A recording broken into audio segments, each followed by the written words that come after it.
Assalamualaikum warahmatullahi wabarakatuh.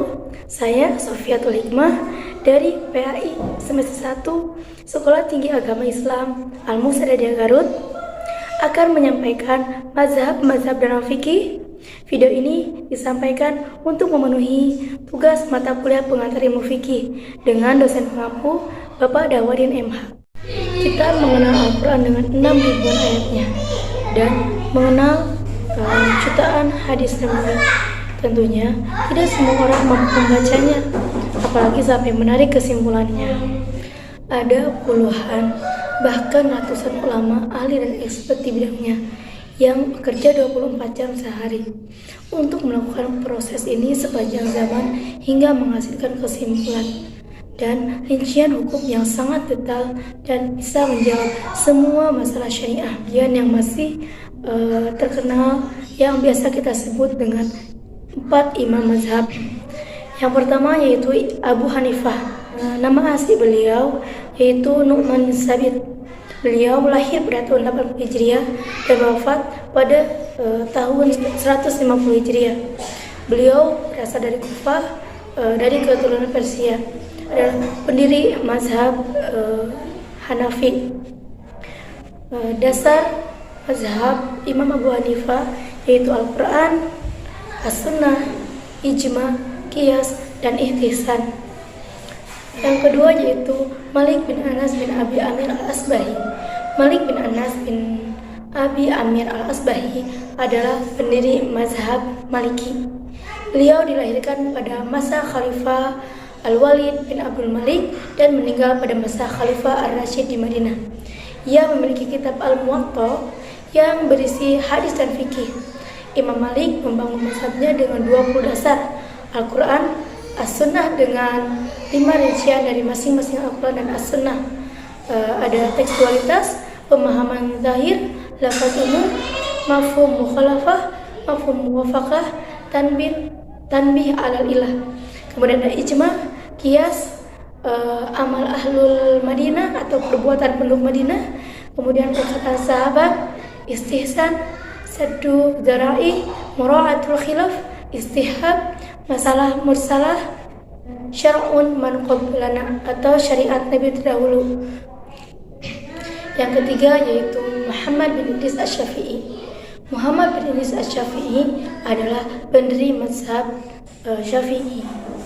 Beliau dilahirkan di Gaza, Palestina pada tahun 150 Hijriah, wafat di Mesir pada tahun 203 Hijriah. Dasar mazhab Imam Syafi'i adalah Al-Quran, As-Sunnah, Qiyas, dan Ijma. Yang keempat yaitu Ahmad bin Hanbal Asy-Syaibani. Ahmad bin Hanbal Asy-Syaibani adalah pendiri mazhab Hambali. Beliau lahir di Baghdad tahun 164 Hijriah dan wafat pada tahun 241 Hijriah. Dasar mazhab Imam Hambali adalah Al-Quran, As-Sunnah, fatwa sahabat, ijma, qiyas, istishab, mursalah, dan saddu dzara'i. Keempat mazhab ulama ini yang kemudian menghimpun semua ajaran-ajaran Nabi yang disampaikan kepada para sahabat, termasuk juga kepada para tabi'in, ditulis oleh mereka di dalam kitabnya. Dalam tauhid tidak ada perbedaan antara keempat imam mazhab tersebut. Dalam fikih tidak banyak perbedaan, itu pun bukan perbedaan, tetapi menerangkan bahwa imam tersebut menggunakan keterangan tertentu. Contoh dalam penggunaan kunut. Pada pernah terjadi peristiwa, kemudian beliau menggunakan doa kunut. Nabi menggunakan doa kunut dalam salatnya. Setelah sebulan kemudian turun Quran surat ketiga yaitu Al-Imran ayat 128 dan 129. Setelah itu beliau tidak menggunakan lagi doa kunut dalam salatnya.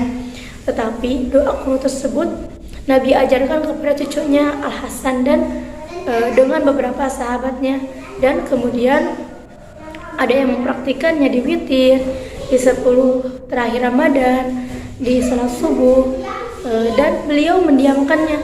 Sedangkan dalam kaidah diamnya Nabi itu setuju atau memperbolehkannya. Dalam kunut tersebut, Imam Hanafi tidak menggunakan kunut karena beliau mengambil alasan Nabi pun setelah turun Quran surat Al-Imran tersebut tidak melakukan kunut lagi. Kemudian Imam Syafi'i beliau menggunakan kunut dalam sholatnya, dilakukan setelah ruku dan dibacanya zahir. Kemudian Imam Maliki menggunakan kunut sebelum ruku dan bacanya disyirkan. Kemudian yang terakhir yaitu Imam Hambali, beliau menengahi.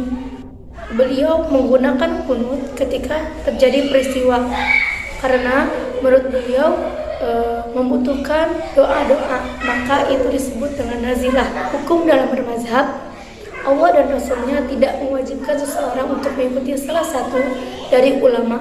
Allah Subhanahu wa Ta'ala hanya memerintahkan untuk mengikuti mereka secara umum, tidak mengkhususkan satu dari yang lain. Ia mau berpindah dan memilih dari mazhab satu ke mazhab yang lain karena ia hanya wajib mengikuti apa yang diwajibkan Allah dan Rasulnya. Dari sini bisa disimpulkan bahwa tidak ada satupun dalil yang mewajibkan seseorang untuk mengikuti satu dari 4 mazhab yang ada. Keempat mazhab ini sama juga sah saja mengikuti mazhab lain selain 4 mazhab yang ada. Tetapi komitmen dengan satu mazhab tertentu dan imam tertentu hukumnya harus karena ia yakin bahwa pendapat itu benar, sehingga ia harus berkomitmen dengan keyakinannya. Sekian mazhab-mazhab dalam fikih yang dapat saya sampaikan. Mohon maaf karena banyak kekurangan. Wassalamualaikum warahmatullahi wabarakatuh.